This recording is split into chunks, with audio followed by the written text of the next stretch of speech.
Gronk Day. Robert Gronkowski will be here. We'll get into the Kirk Cousins sitch in Atlanta. What does it mean for that division? We'll get to Dan Campbell and these Lions. We'll get to my domination of Propa Shot picks. I mean, Rob, four-time Super Bowl champion, try a little harder. And Hard Knocks executive producer, this is an honor, a total legend, Keith Cossrow here to talk about the groundbreaking in-season edition with the AFC North. Inside look. Does it help Mike Tomlin get Coach of the Year? What's it all been like? And we're underreacting to several things. Week 16 slate is upon us, but Baker Mayfield and the Bucs. Everyone was watching the other games in the other windows. The Bucs had the most complete game, maybe, of the year.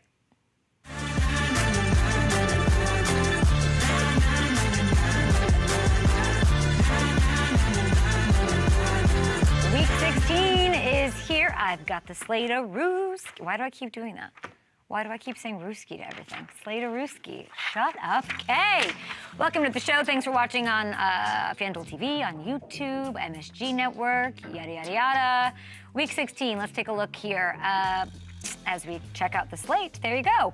TNF action tomorrow night. Chargers 3-point faves over the Broncos, I see. Okay, well, Denver's won 4 straight. LA's lost 3 of 4. Broncos can clinch a playoff spot with a win. They just got to win one more, Sean Payton. They've got 2 huge games on Saturday. How about this? Chiefs, 2.5-point faves over Houston. I'll be at that game. I'm so excited. Interesting, the line was 2.5 points the other way as of yesterday morning. Pretty big swing as we wait on the status of one face to rule them all. Patrick Mahomes. Is he in? Is he out? 1 seed still in play. Steelers-Ravens later that afternoon. Baltimore, 6.5-point faves there. Steelers can officially clinch the AFC North with a win. If the Ravens win, they'd still need to win out and have the Steelers drop 1 more to either KC or Cincy in order to take the division. I like that music. Ocean's 11. That's the slate. Rob Gronkowski will join us to talk about that. A lot of AFC North action as well. We are loving the in-season Hard Knocks. Love it. One team before the season was crazy, and now we're doing 4 teams in season. One of them is named Mike Tomlin, who's ripping the mics off of him. Cannot wait to talk to a true legend, NFL Films fame, bajillion-time Emmy winner.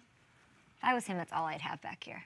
Just full of Emmys. Keith Cossrow will join us. If you have questions about Hard Knocks, you have questions for the Gronkster, let us know at Up and Adam Show. I see you guys in the chat. Thank you for watching live on the old YouTube. Let's get into it here.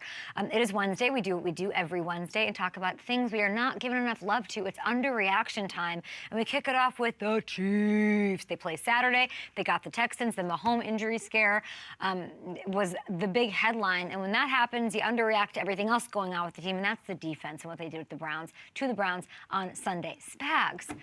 They came alive against Jameis, this so fetch we keep trying to make happen. I love what he's done. I love it, but the Chiefs are like, absolutely not. This is an offense with Jameis that's given teams some problems. 6 takeaways. 6. That's as many as they'd have had the previous 9 weeks combined. 5 sacks, tying a season high. This was the first time this year they've held a team to single digits. Shout out to Trent McDuffie. He got his first career pick. That's sort of wild to believe. He had 3 PBUs. George Karlaftis living his best life in the backfield. Awesome team effort. It's the type of performance we needed to see, question mark? Sort of especially with the Mahomes situation, because look at this 6-game stretch following their bye. This defense, that ranked, by the way, number 2 across the board last season, they were a middle-of-the-pack energy, okay? They had some rough games against the Bills and Panthers in there. Over the last 3 weeks, no one, you heard it here, no one has given up fewer points. They're back inside the top 10 in both sacks and passer rating allowed. They're rounding into form at the, have you heard this before? Have you heard this before about this team? They're there, especially on defense, and that is critical because they got to get the 1 seed. This is a big 1 seed. You got a quarterback who's getting the kicked out of him, more than we've ever seen at a crazy clip with this O-line, sorry to say. We've got a baby on the way for this quarterback, baby number 3. You don't want to have to go on the road. Nobody wants to go on the road. Can they go on the road? Sure, they did it. It's been done. We scratched that off the list. Let's go back to easy living, getting the 1 seed here, and let's get this three-peat that I have a feeling is weighing on this team. They want it so bad. They know what that means. Legacy is important to these guys. I'm very excited to see what they do to cook up a team I still have a lot of questions about in C.J. Stroud and the Texans. All right, next up, what else are we underreacting to? Keith Cossrow on the show, Rob Gronkowski on the show, Jahmyr Gibbs on the show this week, Kevin Durant on the show this week. What a week here. Keyshawn Nixon on the show this week, underreacting to our bookers doing the most around the holiday season. Not easy to book a show around the holidays, so big thanks to MH, who is crushing it. Okay, let's NFL-wise talk about Rashad Bateman for a minute, okay? His role, what he has done to keep the Ravens in contention and get them to where they are right now. He played a huge role in this masterpiece for Lamar, keeping the MVP race interesting, I think, against the Giants. 3 catches, 80 yards, 2 awesome touchdown grabs. This put the game away early. That puts him up to 7 touchdowns on the year. Top 10 among receivers. Breakout season for him. We're not talking about it. He's a consistent vertical threat. Look at that beautiful catch. Check this out. We said the 7 touchdowns, right? So that's top 10 in the league. He's already set a career high in yards. 17.2 yards per catch, ranking 2nd in the entire NFL, behind only Jamison Williams. He's been a big play waiting to happen all year. And remember, guys, GM Eric DaCosta, my good friend, he surprised some people when he extended Rashad back in April. There were some injuries. There was some, what has he proven in these first 3 years in the league? DaCosta knew. My guy, my best friend. The organization saw this coming and were rewarded from the confidence in him by him. Like, he's crushing it. Very smart move by the Ravens front office. Loved seeing it. Loved that it worked out. And it's nice to see it all coming together. The talent was always there. And we'll see if he can be the guy who helps Baltimore get right back in the thick of the AFC North race. They've got a huge one. Best rivalry in sports. Let's do it with the Ravens and the Steelers. And I'm sure that'll be on Hard Knocks, which you can check out. We'll be talking about shortly. Finally, I think we egregiously, sadly, in disappointing fashion, keep overlooking the Bucs. What they did to the Chargers on Sunday. Come on, this was a late window. I get it. Bills, Lions, Steelers, Eagles, and the national energy going on. Tampa got no love for, I'm going to call it, the most complete performance of the year by any team. They go into LA against the NFL's number 1 scoring D, okay? And they ripped them apart. Let's put this into perspective for you as you're watching these little highlights. The Chargers allowed 20 points just 3 times prior to Sunday. Number 1 scoring defense, great defense. The Bucs dropped 27 points in the second half alone. They finished with 40. They dropped 40 on them. Minter, what up? Your defense gave up 400 yards once all year, just once. Tampa said, okay, we're just going to casually put up over 500. There we go. We had Rashad White running there, Bucky Irving doing his thing. They ran for more yards than Lamar and Derrick Henry did against this defense, okay? Baker threw 4 touchdown passes. Mike Evans, unstoppable. Moving up those top 10 receiving touchdown charts. The Bucs are 8-3 when Evans plays, by the way. Underreacting to that. 8-3 when they play. Want to know what they are without him? 0-3 without Mike Evans. They're top 5 at the moment in both passing and rushing on the year. That is what you want at this. It's a complete AF team. It's them and the Ravens, the only team that are top 5 in both. The defense did its thing, okay? Jamel Dean, first player to pick off Justin Herbert in 3 months. Levante David, amazing. At his age, at his tenure, he's everywhere. They're catching fire at the perfect time. Stop sleeping on them. Winners of 4 straight. They've beaten the Lions, the Eagles, Commanders, Chargers. Who have they played? Those teams. And there's still work to be done, of course. Tampa's odds to win the South are -440. If you dabble on FanDuel Sportsbook, and if you dabble, you should do it there, making them the heaviest favorites they've been all year, finally. Interesting to note, by the way, the movement. They were -360 before the Cousins benching. They got to take care of business. I believe it's the Cowboys, Panthers, Saints down the stretch. Cars out. We're out. This is good. They're the best team in the division. They should lock up the division, and this is not a team that I would want to face in January. We've got Gronk on the program. Gronk in 5, 4, 3, 2. I think we have a music video. I don't know what's on the right side. What's going on the right side? What is there a naked person? Is it blurred out? What's happening? What is that? Is that just light on the right side? It looks like it's blurred out. It's just a light. Oh, it was like, what are we? I'll show you. It looks like a not safe for television situation. All right, we've got Gronk coming up in just a bit. I'm going to look at the chat here. Ham, are you around? Are you able? Ham is not feeling his best. Thanks for being such a freaking trooper. You sound like shit. It doesn't matter. Thank you. I'm good. You don't sound great. Appreciate I appreciate it. Yeah, it's been a tough couple days, but we're getting through it. We're getting through it. We've quite a show this week. Yeah. Why do I keep saying Ruski? It's a great. I need to stop. I don't know. I don't know either. I'm really on another level these days of just annoying. I'm very sorry. I don't know why there's about to be a cut up of it on Twitter too from our friend. No. Halfway humanoids. No, you know it's gonna happen. No, please don't. It's what.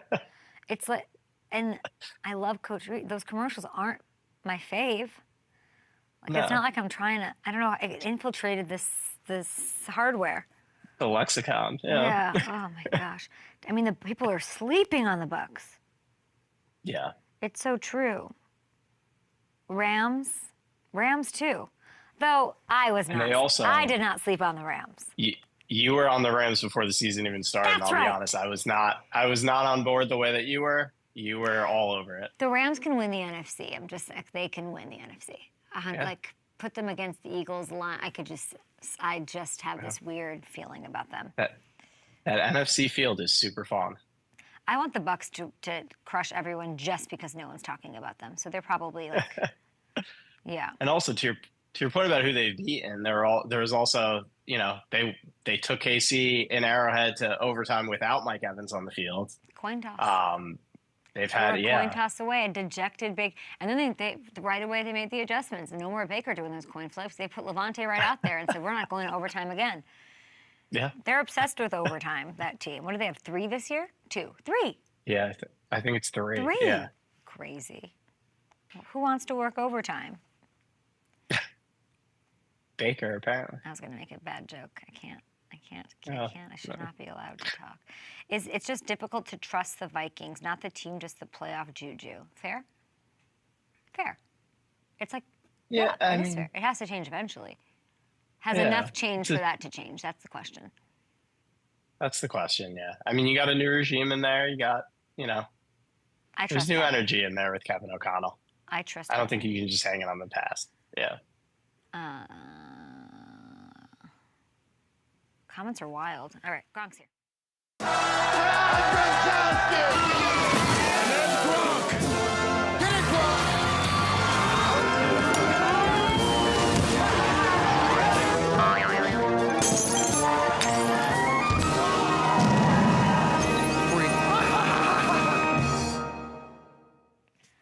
right, Gronk, you got a little bit of a cut up there. They had some fun with some of your best moments, 4-time Super Bowl champ. Look at that. Yeah, that was really cool. It got me excited, Kay, and there's going to be some more moments to come tonight when I host the LA Bowl game here in LA at SoFi Stadium. So we're going to be adding to that highlight film next week, no doubt. I need to know about this. It's tonight. You're in LA, SoFi, UNLV versus Cal, I believe. I heard you're kicking off game day with what literally was called, in quotes, a specialized grand entrance. What does that mean? Well, last year I sang the national anthem, so this year I'm going to pass on that because I done it and I wasn't that great at it, and people's ears were actually hurting after I was done singing. So we're passing on that opportunity. But the grand opening entrance that I'm doing this year isn't really anything about me. It's just me introducing the teams coming out of the tunnel, which is going to be really cool. I'm going to be on the microphone. Here come the California Golden Bears. But I just woke up, Kay, so I'm going to be a lot more energized and a lot more juiced when I do it. No doubt about it, but it's going to be cool just to introduce the teams coming out of the tunnel. Move over Pop-Tarts. That Pop-Tart toaster is everywhere. This is a bigger game than that. This is the amazing LA Bowl tonight at SoFi. You're also doing the coin toss. Are you nervous? Well, I'm probably not actually flipping the Oh, coin, or else I would be nervous because there's a lot of bettors out there that bet if it's going to be head or tails, and I don't want to be the one on that I side hear to you. be reliable if it was tails and everyone bet heads. So I'll just be out there just making sure the ref, flips it properly. Let's get into some NFL action. Excited for you. I thought an entrance meant like you were gonna one up like Jake and Logan in that car, or you were gonna do, Lady Gaga in that Super Bowl. I think you were playing in, like falling into the stadium. I thought, a little Mission Impossible. Like, let's do that next time, Gronk. Yeah, I should parachute into the game. That would be really cool. Now that I skydived last year when I was on the Fox pregame show, I should skydive into the bowl game Yeah. and have the two teams' flags along with me as well, and just plant them both into the 50-yard line and then let the game begin. I mean, was that really even you, or was that Lath? Like, I don't think anybody knows at this point what stunts you're actually doing, Gronk. I do my actual stunts. Lake just stands in for me, that's all. Yeah, it just stands there and looks pretty. Let's get into some NFL headlines. Okay, this Falcons thing, wild, right? So Raw is like, no, it's Kirk, but at a certain point, like, Kirk's not, it's not fixing. Like, we didn't reboot the software or whatever. Michael Penix Jr. is going to start against the Giants. This is not a throwaway. This is not let him get reps. Like, this is playoff contention. Kirk's on the bench. What do you think of the move? I think it's a good move for the Atlanta Falcons, especially that they're playing the New York Giants this week as well, which they don't really have that strong of a secondary, so it can boost the confidence of Michael Penix Jr. as well for his first game. I think he's prepared. He's an older rookie. I think he's around 24 years old. He has a lot of experience in college. He's been practicing, for over 14 weeks with the Atlanta Falcons as well. So I think he's ready to go. And I think it's a good decision because Kirk Cousins hasn't been playing up to the standards that they need him to play. And if Michael Penix, this is the NFL, the best man plays when it comes down to the NFL, when it comes down to each position. It doesn't matter what you're getting paid. Yes, if you're getting paid more, you're going to get a lot more chances. But eventually, if the guy behind you can give you a better opportunity to win the game, then they're going to start the guy that's the second string and put him the first string eventually. And that's what happened here. Yeah, so he gives them a better chance to make it into the playoffs is what we're saying. So that in saying that, we're saying it's not anything with the team, the coaching, the personnel. This is a Kirk thing. Well, you're watching these picks. What do you see? What's going on with Kirk? Yeah, you can't have the interceptions, The turnovers are tough, especially because they're actually moving the ball. The Atlanta Falcons, they have tons of skill players that can go out there and make plays. They're going into the opponent's territory, but the problem is that they can't score points, and the turnovers are hurting them as well. And I just feel like Kirk Cousins, he's doing a good job, with his eyes, but then all of a sudden he just doesn't throw it to the open guy, and he goes to another receiver that's out there that's really not that covered. I'm not really sure what's going on with that. But going back, to the Michael Penix situation, we don't know yet if Michael Penix truly gives the Atlanta Falcons the best opportunity to go to the playoffs. But I feel like they're giving the chance to see if Michael Penix gives them the best opportunity. If Michael Penix doesn't go out there and perform to the level that they, don't think he can perform at, that they think he can perform at, and he doesn't do that, well, then I think Kirk Cousins will definitely have another chance this year to redeem himself. But I feel like Penix Jr. is truly ready to go, and I feel like he probably will be the starting quarterback for the rest of the year for the Falcons. I feel like the way that I don't know how to say this, like the way that I came up in the industry or like as a fan or working, it's like, no, like it's a hard, fast, like you can't put a guy out there and then switch it back. Like you can't see what you have. Like once you make that switch, you're not pulling Penix out there. So that's why it's such a tough decision to make. But that's gone away. Are you for that? Because I'm thinking like there's 3 games left. If he goes out there and it's bad, then you can just put Kirk back in. We're all cool with that all of a sudden in this NFL society? I think so. The way that, you game plan, the defenses that you're going against, the personnel that you're going against, sometimes it best suits your team, to start a different quarterback. No one knows what Penix Jr. has in him yet, until we see him play versus the Giants this Sunday at 1 p.m. on Fox. But I truly think the best situation would be that Penix balls out, and then it's just easier for them to keep him in. But the tough situation that will put them in a hard spot, to make tough decisions for the future of the following week or the week after that would be if Penix doesn't do so well. But I can see it happening. My question, though. Why don't we play roulette with quarterbacks all season then? If it's like, then why don't we say we have these two, let's game plan. I want, Sam Darnold here for this game, and then J.J. McCarthy is going to study up for why can't we switch them in? Why don't we, is it going that way? Why not do that then? I would say, here, put it this way, Kay. Look at the Pittsburgh Steelers this year. Okay. Exactly. They did it this year. I mean, who was the starting quarterback again from Chicago? What was his name again? And they're picking, Tomlin's picking his spots, They started him, and then eventually Mike Tomlin was like, hey, I truly think we're a better team if Russell Wilson starts, so let's start him and see what he does. And then Russell Wilson performed to the T, and he was like, see, told you, Russell Wilson needs to be our starting quarterback. But he also showed when he went into the game and performed. And if Russell Wilson didn't perform, I can tell you this, they're going to put Justin Fields back in as the starting quarterback. I mean, they were 4-2, those Steelers, when they made that switch. It just takes, I guess, balls of the coach, knowing what he's doing. Balls is the kind of. Sorry to be crude, but to use the vernacular. But I don't think the second time I've said that in the past. I'm turning into a boy. But I wonder, it's like I was told you can't do that, and now it actually works, and it doesn't F up the development of the quarterback either. They're okay as long as you're a good enough leader to say this is how it is, then you might be able to do that, and that might be the future of what the league looks like.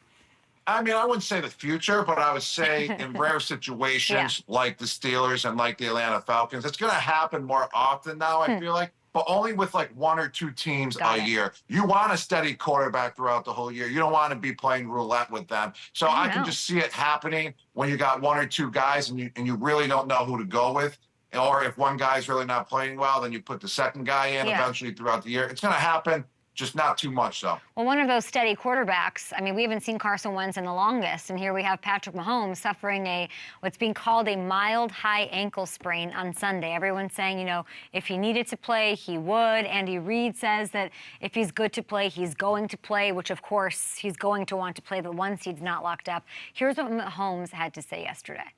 Just as important as it is to get healthy, it is to get that number one seed. And so if you can get through these games and win these games against two great opponents, it will give you some momentum going into the playoffs and hopefully give you a little bit of a break there at the end.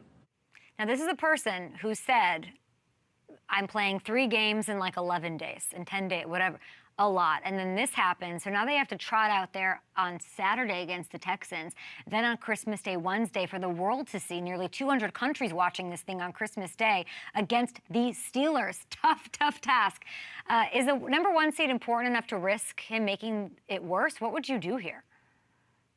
Well, it's definitely not, important enough to risk his injury more.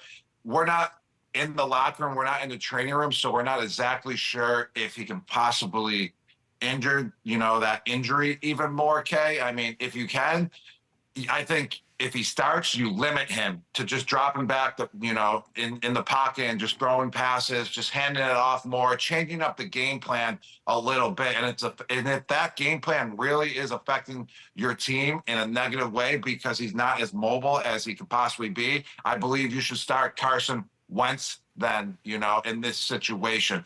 But Patrick Mahomes, he needs to be healthy for the playoffs. I think that's more important than getting the number one seed, because once you're in the playoffs and you're 100% healthy, you can do damage even if you don't have the number one seed. They're proven to go on the road and win games as well, even in the playoffs. So I think it's just more important for Patrick Mahomes to heal up. And if he can possibly injure that ankle even more, I don't think he should play. But this dude's a dog. He's going to be playing, no doubt about that. It's one of those things you're going to have to be Andy's going to have to keep him from playing or if he starts, it's very hard to take him out, I feel like. Should they start Carson Wentz on Saturday?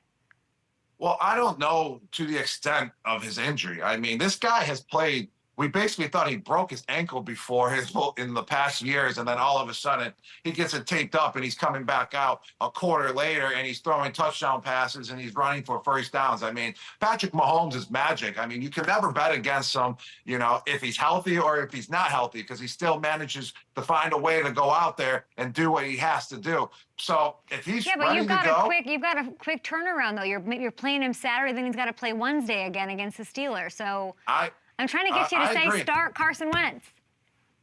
No. You go with Patrick Mahomes. Okay, there we go. Go with And Patrick. some bizarro reverse psychology. So it doesn't factor in. It doesn't factor in that they have to play the short games. You got to go with Patrick because you need the 1 seed. It's that important. Mm-hmm. Okay. Exactly. Yes. Chiefs are 2.5-point faves against the Texans on Saturday at Arrowhead. Who you got? I'm going to go with the Chiefs. No doubt. I mean, I do like the Texans, but they're inconsistent a little bit. I mean, they're not as powerful as last year. I think the Chiefs, especially being at home, they're going to win this game. Okay, Schefter and Ian Rappaport, they hypothetically tweet that they're going to hold him. They're going to sit him out. They're going to manage it because he's got to play on Wednesday or whatever it is. Would you still take the Chiefs, or do you think the Chiefs win if Carson Wentz does eventually start this game? We're all over the place with this It's great. situation. Yeah, I love it. It's fine. But everyone's also all over the place with it because everyone wants to see Mahomes go. The Chiefs want to see Mahomes go, but they want him 100% healthy for the playoffs as well. We get it. But yeah, I'm still going to go with the Chiefs. Carson Wentz, he's the real deal, and he's been sitting behind Mahomes. He's been learning in that system, especially with Coach Andy Reid as well. I think if Carson Mahomes starts, he's going to revive his career because he's going to have a good game. He's going to dominate. They're going to beat the Houston Texans, and then Carson Wentz is going to go and sign with another team and be a starting quarterback We're again. finally going to get that Carson Wentz statue that Nick Foles got. It'll finally all make sense in this next chapter. That's what we're manifesting here. But it's a lot of faith you have in the organization of the Chiefs, and I think I would have it as well. I think I would probably take the Chiefs in this one, but hopefully it doesn't get to that. Now let's move on to the Lions. So they snap an 11-game win streak, right? They're winning. Life is good. They lose to the Bills. High scoring. Dan Campbell, I don't know if you heard this. He called in to a radio station. I think it was 97 won the ticket in Detroit yesterday and said this. You get used to eating filet, and I'm talking to all of us. And everything's good. Life's good, but you forgot what it was like when you had nothing and you ate your molded bread. And it was just fine, and it gave you everything you needed. And sometimes you got to get punched in the mouth and remember what it used to be like to really appreciate where you are, and we'll do that. And so we got a bad taste in our mouth. We got kicked around the other day. We lost a few guys, and you know what? It's exactly what we needed. I love this guy. I love Dan Campbell. I really wish I could somehow play for him. If I had to go back to the NFL, I would run through a wall for this guy. And what's so special about him as well is that he was a former tight end, and he balled on the field. If you watch his highlights, he was an absolute beast. The way that he coaches is the way that he played out there on the football field at the tight end position. But Coach Dan Campbell, he's right. You start getting used to fillets, you get spoiled. And I love my ribeyes. Okay, and last night I was disappointed there wasn't a ribeye on the menu. And guess what? Their specials, they go, oh, we actually have a 24-ounce Wagyu ribeye as the special. And I was like, oh, let me get that, baby. And I perked up and got all excited. So I understand, though, when you do get kicked in the face, that's what I love about Dan Campbell is he's taking it on. He knows they got beat down, and he's going to respond, and they're going to bounce back better than ever. Indulge me. They need help on the D-line. I don't think you play there. If there was a tight end spot for you, let's take the realistic energy of this. Would you take the phone call from Detroit? No. I wouldn't? I would take the phone call, just possibly boost my ego a little bit and be like, hanging out with my family and be like, hey, Dad, like, guess what? Like, they still want me to play in the NFL. But that's the only reason why I would take the phone call for a couple minutes and then be like, thank you, guys, but I'm all set. They've got the Bears this week. They're sitting there at 12-2. I mean, I talked to Jahmyr Gibbs about this. I mean, David Montgomery's out. They had this 1-2 punch that was really lovely and working for them, and now they don't have it anymore. I feel like this loss is a good thing. Is that, somebody who's won 4 Super Bowls, is that possible? I mean, that's possible, but I don't. It is possible because it's the guy that fills in and fits the scheme better in those type of situations. But I don't think this is a good thing for the Lions. I mean, David Montgomery, they relied on him tremendously this year. And Kay, the last time, yes, the Detroit Lions, it's unbelievable what they are doing, and you got to credit their coaching this year, especially on the defensive side. Aaron Glenn is their defensive coordinator, and he's just plugging in guys, and they're still balling and making plays, even though it's starting to show now that they're hurt on the defensive side, letting up 48 points versus the Buffalo Bills. But the last team, I know they're decimated.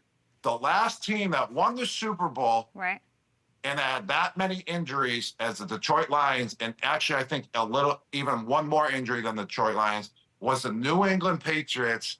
And in 2014 season, I'm pretty sure, we had more injuries, and we kept plugging guys in, and they kept showing up, and they kept balling, and we won the Super Bowl that year. So there's still faith in Detroit to win that Super Bowl, even though the injuries keep piling up, because they got great coaching, they have good schemes, and these guys, they know how to plug them in and just, plug them in and fit into the system and ball out. Is that how you guys did it? How did you guys do it that 2014 year? Yeah, that's how you do it, because you got depth. And when you have depth, you can, when guys go down, you can just plug another guy in. And it starts, in training camp. It starts, on the practice field, getting everyone on the same page, no matter, where you are on the depth chart, if you're number 1 or if you're number 3. And that shows that you have a good team, a good system, good coaching staff, and good players. When one goes down, you plug another guy in, and he fills the role in, and you can adjust properly, and you can still do what you need to do to win games. Do you think they should add a running back? Like, should they add a veteran? Or do you think Gibbs can handle it all on his own? I mean, in this situation, I feel like since Gibbs has been in the organization now, it's going to be tough to just grab someone. I would say hopefully they got someone on their practice squad. I'm not sure if they do. You bring that guy up, and then you plug him in, and I'm sure he would do just a fine job since he's been in the system for a little bit. That would be the best situation. But I feel like I would go on the more, I lean on the side of just letting Gibbs take over. Well, I think we have him right here, role. right, guys? I think we have a graphic made of the running backs that are on the roster, right? There we go. Take a look at this. Well, you're talking, you literally said you won the Super Bowl in 2014 because you guys had coaching and you had depth. So this is what they got. Sure, somebody can step up. I mean, Latavius Murray's out there. I don't know what he looks like. Melvin Gordon, Jerick McKinnon. I would say for depth, they should definitely add somebody. No. I mean, Okay.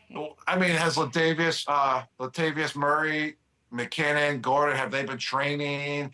We don't know what they've been doing. Are they ready to go? I mean, if they are, and you make that phone call, you see what they've been up to, you bring them in for a tryout, and they show that they're in shape and ready to go, then yes, you can bring one of those guys in and plug them in, and that would be a pretty solid situation. So it's all about what those guys that are notable free agents, what they've been doing, over the last couple of weeks. You still believe in the Lions, who get the Bears in Chicago this weekend. If you look at the playoff picture, the Eagles just look unstoppable. Like in your opinion, have they surpassed the Lions as the best team in the NFC? I think they have, just because of the injuries to the Detroit Lions. That's the only reason why I'm going to put the Philadelphia Eagles surpassing the Detroit Lions. But if those injuries didn't all occur, then I really, truly love what the Detroit Lions are doing. But Philly, they're also right behind them, and they're doing a great job right now. I was on the Twitter this morning, on X, as you were getting ready for your big night tonight, and according to an old friend, Connor Hughes at SNY out of New York, there's a lot of sources that are linking Vrabes to the Jets. Is Vrabel the right fit for New York? Man, this is the first time I'm hearing this, Kay. Wow. My favorite Must be a lot stuff of to rumors out ask there you. since last night. I haven't been on that internet, in 24 hours. So I haven't seen this, but is Vrabel the right fit for the New York Jets? I mean, we don't know who their quarterback is. We don't know who their... Man, I think Vrabel's the right fit for wherever he goes. I think Vrabel is an elite NFL coach. All right. I think he should have a lot more opportunities and a lot more interviews than just the New York Jets, if he even does interview for the New York Jets. But I think wherever he goes, he's going to be successful and he's going to do a good job. So I got to say, he would be the right fit for the Jets because I feel like Vrabel can handle any situation. He's got the knowledge, he's got the stamina, he's got the presence, he's got the leadership. So if it's to the Jets, which would be a little weird because, he's a New England Patriot. That's the only situation where it kind of throws you off a little bit. But any organization he goes to, I think he can handle it, and I think he's ready for it. And there were rumors that Bill was wanting to maybe go to the Jets. Isn't that crazy? Yeah, I think that if he was making the actual phone call to the Jets, because it came out after he accepted the job at UNC, I think it was just to kind of stir up the plot and, get his name out there more for a head coaching gig. Wow. I don't think he would ever go to the Jets to be a head coach, but if he knows that there's interest for him, even to go to the Jets, other teams would have called him and interviewed him as well. Wow, so he's just puppet mastering everybody to get his name out there. Guy's I love a genius. that. He is a He's genius. There's another genius that's on social media. His name's Joey Molinaro. I don't know if you know him. He's a friend of the show. I'm sure you've seen his work. He's an incredible impressionist. And he put on a Gronk. Let's take a look. Coach Belichick, I just want to say congrats on the new job. I'm super happy for you. I think it's awesome. And I'm not just saying that because I'm still kind of afraid you might shoot me out. Oh, what do you want, Rob? So going back to college, huh? That is awesome. Well, I was just thinking maybe I could be team director of morale and gatherings. Maybe like a big decked out house on campus that has a resident DJ and a pool out back. With a basketball goal and a chef too. So a frat. You want to be the president of a football frat. Your thoughts, my friend. Rate that impression. And by the way, what was it? Team director of morale and gatherings at UNC sounds like a pretty good gig to add to your roster. Yeah, hey, if Coach Belichick, if you're hiring and you need that job title, I can actually fill that role perfectly. I mean, I would have to bring out my college day antics and dig deep back down. But I think he hit Belichick right on. That was pretty good and pretty funny. Just staring, and then barely talking and just kind of mumbling under the lips. I would say that Leif is a better impersonator. Woo! So if Joey and Leif got together and Joey played Coach Belichick and Leif played me, that would be a clip to see. But it wasn't bad. I give him a A- for Coach Belichick. And I give Joey, I give him a C+ for the impersonation of me. Some tough coaching from Gronk from @Joey Molinaro. Guys, check him out. Let's bring in the downtrodden Matthew Hamilton for some props. Gronk, you got to bring it. You got to make it interesting, Hammer. Yeah, Kay, you went 3 for 3 last week. Shout out to Rico Dowdle. Gronk was 2 for 3, so your lead is up to 4 at 24-20. We've got Broncos Chargers tomorrow night. Gronk, we're going to start with you. We got to get this thing going. We'll start with Courtland Sutton. His line for receiving yards is set at 62.5. So you going over or under that? No, I'm going under. It's a Thursday night game. The Chargers defense, I mean, they are number 1 in the league, but they did let up 40 points last week versus the Bucs. But I don't think that's happening again. They're going to clean up their mistakes. Courtland Sutton under 62.5 yards. All right, okay, we're looking at a receiver on the other side now. Ladd McConkey, his line for receiving yards is 64.5. Do you think he goes over or under that? The Gladiator? You know what? Over on Courtland and over on any receiver. I just want everybody to be happy. He's averaging, by the way, 95 yards a game over the last month. He had a bit of an injury. Broncos defense, no joke. Short week's always kind of funky, but I don't know. They're giving a place to the slot this year. You heard me, Sean Payton. You're giving a place to the slot this year. Ladd's going to have your butt. All right, Gronk, back to you. The line for Justin Herbert's passing touchdowns is 1.5. So does he go over or under that, dealing with a little bit of an ankle injury here too? Yes, he is. He can't handle those ankle injuries like Patrick Mahomes can, so he's not going to be as mobile. I'm going to go with under 1.5 touchdowns. All right, okay. Bo Nix's passing line is also 1.5 touchdowns. Does he go over or under that? Well, Gronk's in my head. He's got me thinking it's a low-scoring game. It's going to be. Good defenses. Yeah. I'm going to go under. Bo, great. I think he throws one for sure, but the defenses are tied for the #1 scoring D in the NFL. They're at the top, so points are going to be tough to come by on a short week. Hey, what happened to positivity, Kay? I know, but you got him right. Even if I'm negative, you still got to be positive, okay? If you get one right, I'll be happy for you. Oh, thank you. There we go. All right, Gronk, one anytime touchdown scorer for the Broncos tomorrow night.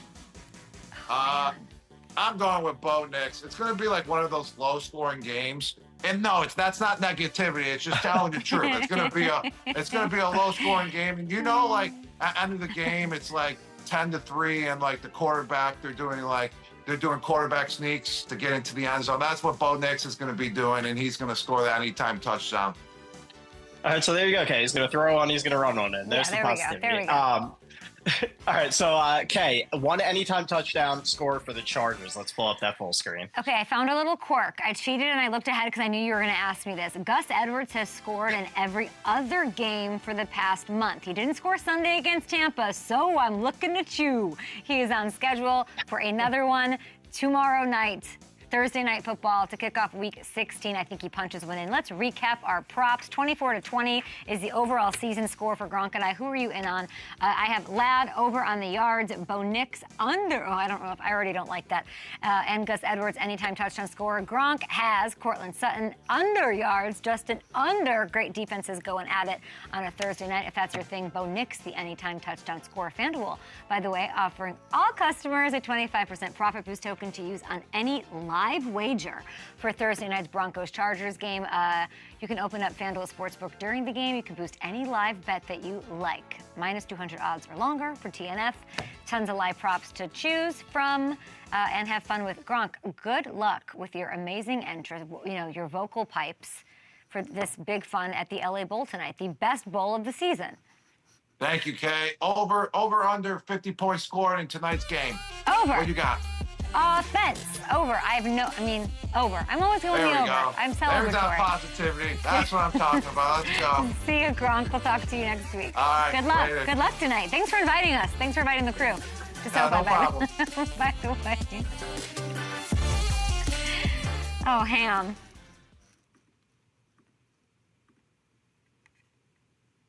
I think I'm right. I think people are gonna start, like in fantasy, picking the quarterback, trotting him out there. We might see a little more of that. Well, we are seeing more of it at a clip that didn't exist like 3 years ago. Yeah. This never would be a thing. We'll just see if he's better and pull him back. Why not? It's one of those things that we aren't progressive enough to even see it as it's happening. It's just this hard fast rule that never should have been this hard fast. Yeah. I mean, if you don't have a quarterback who, if you have an elite quarterback, obviously you don't want to pull him off the field. But even that, if you have a backup that can do some things the starter can't, I guess the fear is always hurting the confidence of your primary starter by doing that. But if you have a Tomlin, you can do that. Exactly. Yeah. And those guys have worked so well together. That I feel like that hasn't. But that's hard to do. You have to buy in. Like if you're Russell Wilson, you were a Super Bowl champion. You're going to go buy that didn't shake your confidence because of clearly the way Tomlin just runs shit. Yeah. So you got to have that going on. Interesting. Yeah, you definitely can't do it with everybody, and it takes a special type of coach, and it really is, and even still over this run, like taking Russell out on key plays to put Fields in there, that that's just you got to check your ego and buy in. Good managing. Yeah. Interesting. And all NFL purists are like, what are you saying? Hot hand. Shaking their fists. Yeah. Competition breeds greatness, in my opinion. No. Okay. Vrabel's the best coach for any situation. Any situation. Him in New York would be fun to cover. High praise. That would be fun. I did see they were interviewing John Robinson as the GM as well, so I don't know how that would go, because that didn't the AJ Brown trade didn't end that on the best of terms. But yeah. Tennessee, Northeast. And shout out to our guy Thomas Dimitroff interviewing for that GM job as well. excited for him. Mr. Sumer Sports, very excited for him. Did you happen to see, was it Troy Aikman, I believe, who was talking about the Bears and Shanahan? Do we have that?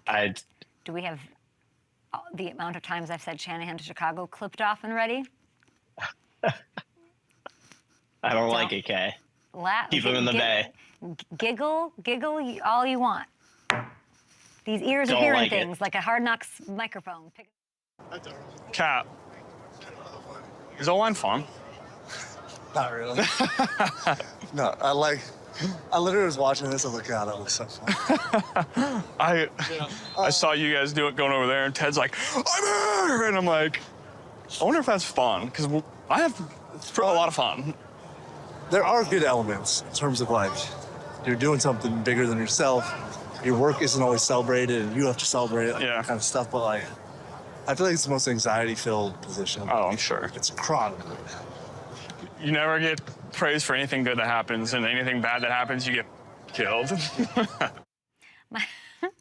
I love that. Answers the age-old question, is O-line fun? My guest is in his 27th year, 27 years at NFL Films, Keith Cossrow, immortalizing being the archivist, celebrating our most important favorite moments for decades now.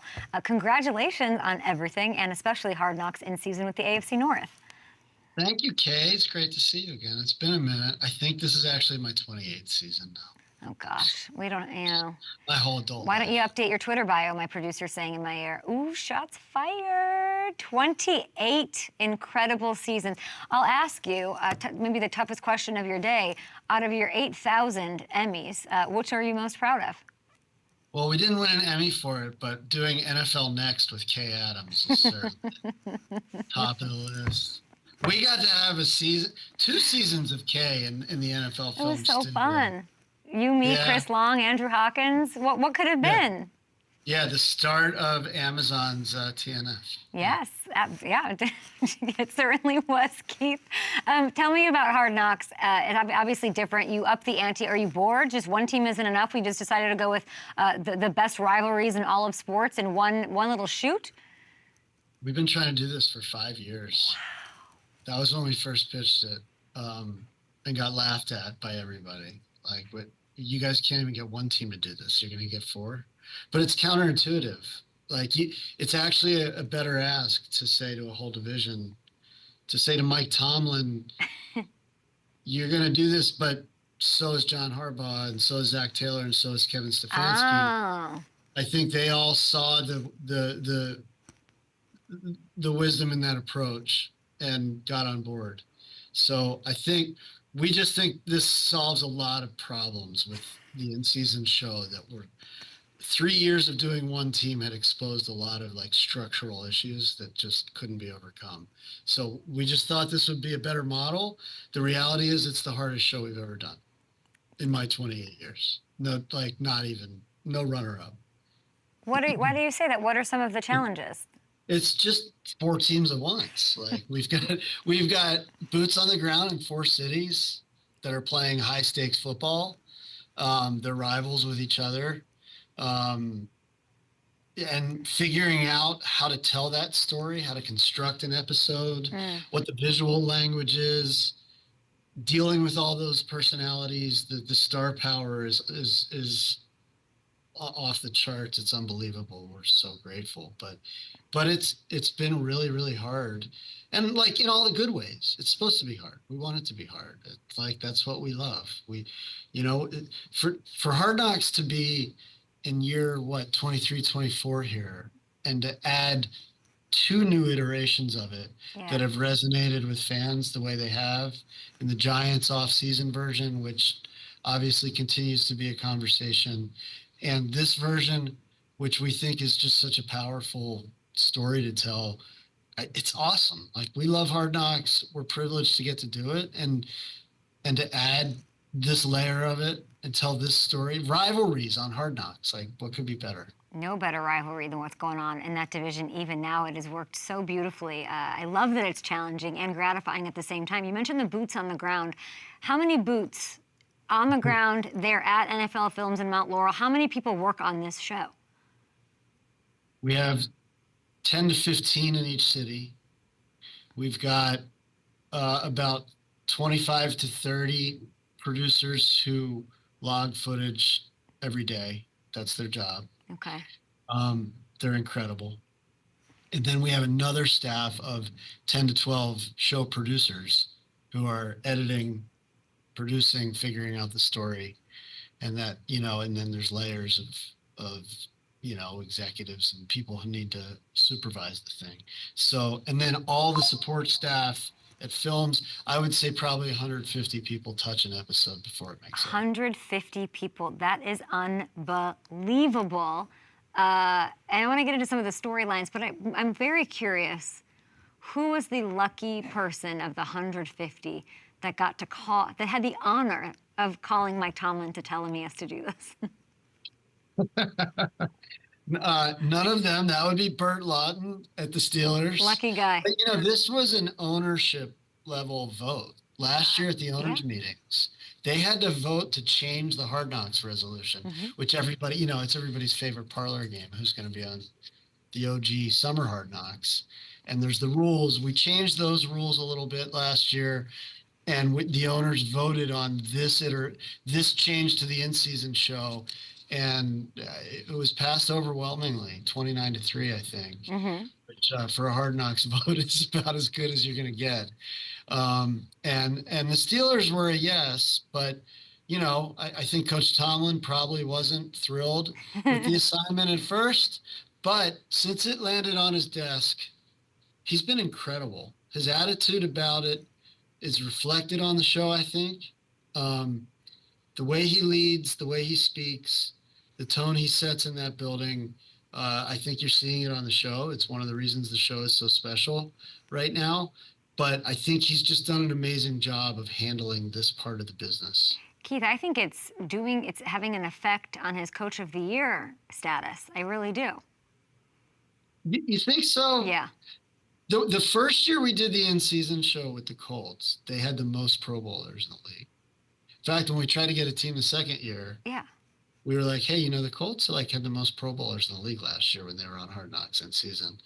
And then the Cardinals, unfortunately, had that season where nobody was making the Pro Bowl. That was a mess. Yes, I think. You don't think so? Of course it's having an effect. We're getting to see him in contrast with other coaches in the division. We're getting to see a little bit more of him and how he's handling these decisions and the team. I absolutely think it's going to get it for him finally. I think the important thing, whether he gets it or not, is that we are getting to see Mike Tomlin and the way he leads, the way he speaks. Like right now, you don't want not to get serious, but to see leaders who are fully comfortable in their own skin and have their own voice and are unique in the way they speak and go about their business. I just think that that's the real value of a show like this is for all of us to get to see that. I mean, it inspires me. It inspires, I would think, every Little League football coach out there, every Pop Warner football coach who gets to see Mike Tomlin and John Harbaugh do their jobs, Hall of Fame coaches, leading Super Bowl contenders. I think it shows you the right way to speak to people, to address people individually and as a group. And that's so great to be able to put on TV. We're going to take a quick break here with Keith Cossrow with 8,000 Emmys. We're going to keep talking through it because we're on YouTube, and we're going to clip this out and put it out there.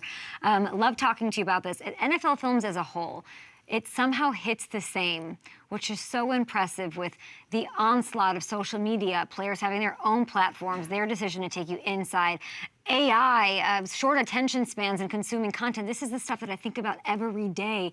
How does NFL Films manage to cut through still?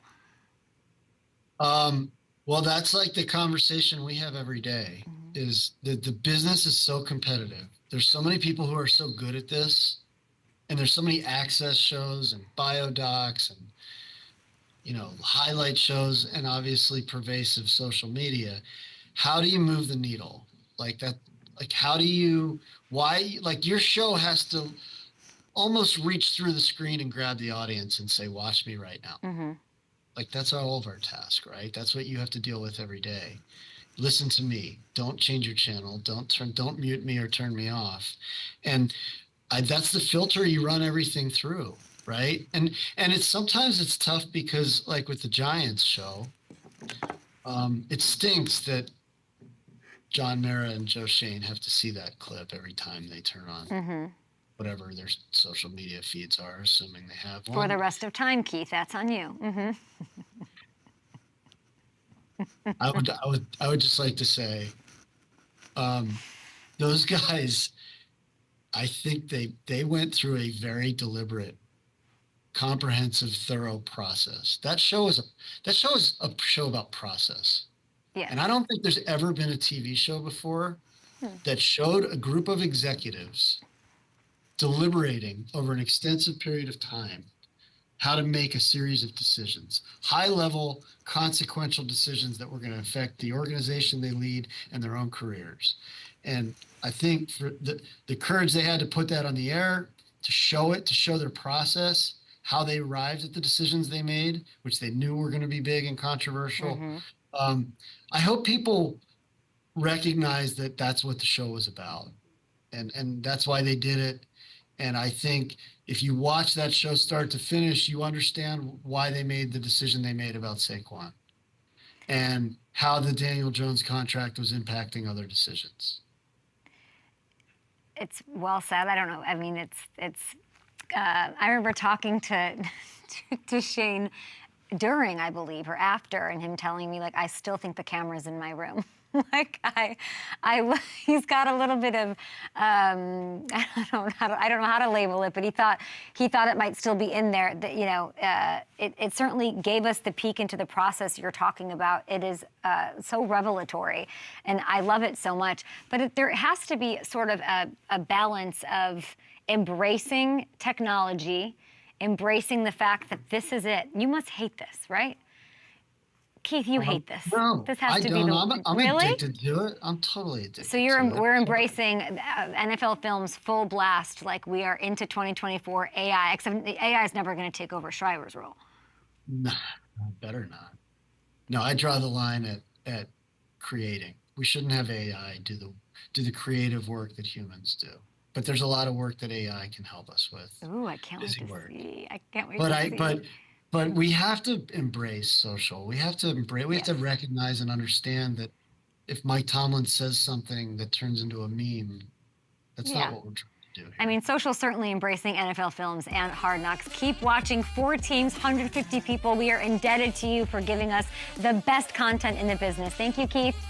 Thank you, Kay. Great to see you. Keith Cossrow, everybody.